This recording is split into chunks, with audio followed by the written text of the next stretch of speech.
Mwanamuziki Diamond baada ya sakata lake kubwa kati yake na Zuchu kuendelea kulindima na kutupiana maneno na vijembe kwenye mitandao ya kijamii baina yake pamoja na Zuchu na baadhi ya watu wa karibu yao. Hii hapa imemuumiza na Diamond Platnumz ameona sasa baada ya kukaa kimya kwa muda mrefu hakuna budi kuweza kuzungumza, kwani kukaa sana kimya sometimes kunafanya watu waamini yale yanayozungumzwa ni ya kweli. Diamond Platnumz anasema japokuwa yeye na Zuchu wameweza kuachana kwa muda, lakini bado amevumilia na kutoongea jambo lolote aidha kwenye media ama kuposti kitu chochote kile.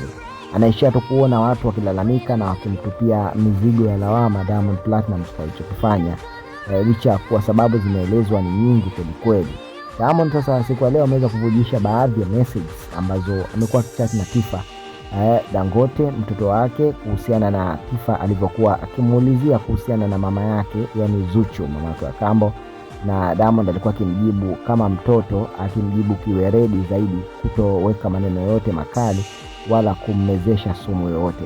Lakini kwa namna ambavyo anaona Zuchu amekuwa akizungumza kwenye mitandao na namna ambavyo amekuwa akiweka, hii hapa imekuwa ikimtengenezea yeye kama ubaya ameufanya, wakati sometimes kwenye maisha huwa kuna kupishana na kila mmoja ana madhaifu yake. So kwa hili ambalo limetokea, maybe watu wengi wanafikiri kwamba yeye Diamond Platnumz ndio mwenye makosa, wakati hata yeye mwenyewe pia anaona hana makosa hayo makubwa na hajaona kubwa ambalo limemfanya Zuchu kuweza kuondoka nyumbani kwake. Kitu hiki kimekuwa kikimkasirisha na kikimfanya Diamond Platnumz achukizwe na yale ambayo yanaendelea. So ameamua kuingia live na kumchana Zuchu makavu, kumwelekeza kwamba hatakiwi kuwa hivyo, kwani bado maisha mengine yanaendelea. So masuala ya kugombana na kuanza kupakaziana ubaya yanakuwa sio mazuri. Diamond Platnumz ameweka wazi na kuongea kila kitu pasi na kuweka uoga wala kuficha chochote.